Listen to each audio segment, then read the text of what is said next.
first course is, since it's new, we picked a couple of topics. Ergonomics. We also picked some of the state-specific things, right to know and aware, kind of combined those into a course. And then the longest one, the 6-hour course, is going to be just safety for the HR professional. A lot of times HR gets stuck with a lot of the, gets piled on a lot of the safety duties, and they're related, but they're not quite the same. So, what's the AWARE? Is that just the name of the program? Yeah, AWARE stands for a Workplace Accident Injury Reduction Program, and so it's a Minnesota-specific way of kind of setting a foundation program for the rest of your safety programs. It says how you're going to establish goals, do surveys, look at OSHA 300 logs, injury logs, those types of things, and how you're going to tackle safety, I guess, in the workplace. So it's a Minnesota-specific thing, along with right to know. So. Okay. I've been in the compliance field, environmental health and safety, for about 10 years, 10, 11 years. Got a bachelor's in environmental management and then an MBA. So. One of the things that has been hitting a lot of companies for the last really 10, 15 years has been issues related to ergonomics or just workplace design. And so the first course that we're going to be trying to put together, one of the first courses, is ergonomics. And a lot of times what you see is people, modifying a workstation, trying to make it a little bit more comfortable for the person from a geometric standpoint, or using padding to kind of make it a little bit more easy on the muscular system, and that's fine. The thing is, ergonomics also encompasses cardiovascular issues like heat stress, cognitive issues, how fast information is coming, how slow information is coming, how's the lighting, how's the noise, those types of things.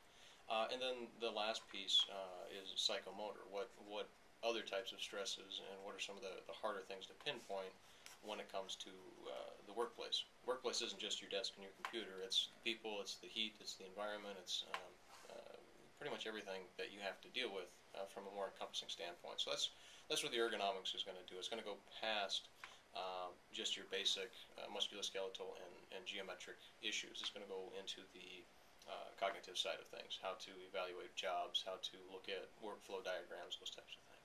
It's about a 3-hour course, and then we're also going to do some assessments with it, how you can take some assessment tools, whether they're offline, something out of a book, something out of a safety manual, or those types of things, and actually apply them to pretty much any work location.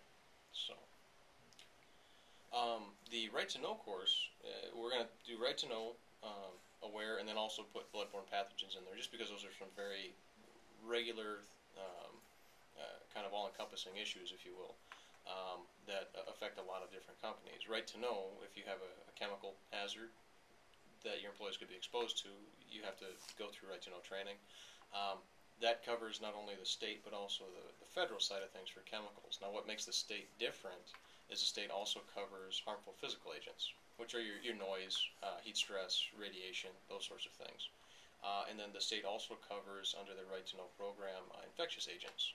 And what a lot of people don't realize is that if you just do a HAZCOM program for chemicals, which is what the federal government requires, you're actually not meeting the state requirements. You're only meeting the federal, and the state supersedes the federal, so by default you'd be out of compliance by simply doing a HAZCOM program. Yeah. For like the AWARE program, it would be probably more of a management person, whoever's going to develop policies. For the Right to Know, really anyone who has a chance to be exposed to a chemical, like if it's part of your job on a regular basis, custodial staff, machine operators who use a lot of cutting oil, anyone who has to maintain equipment or machinery, when you put that material into a machine, well, you could be exposed to that particular chemical. So you have the right to know how to address safety issues.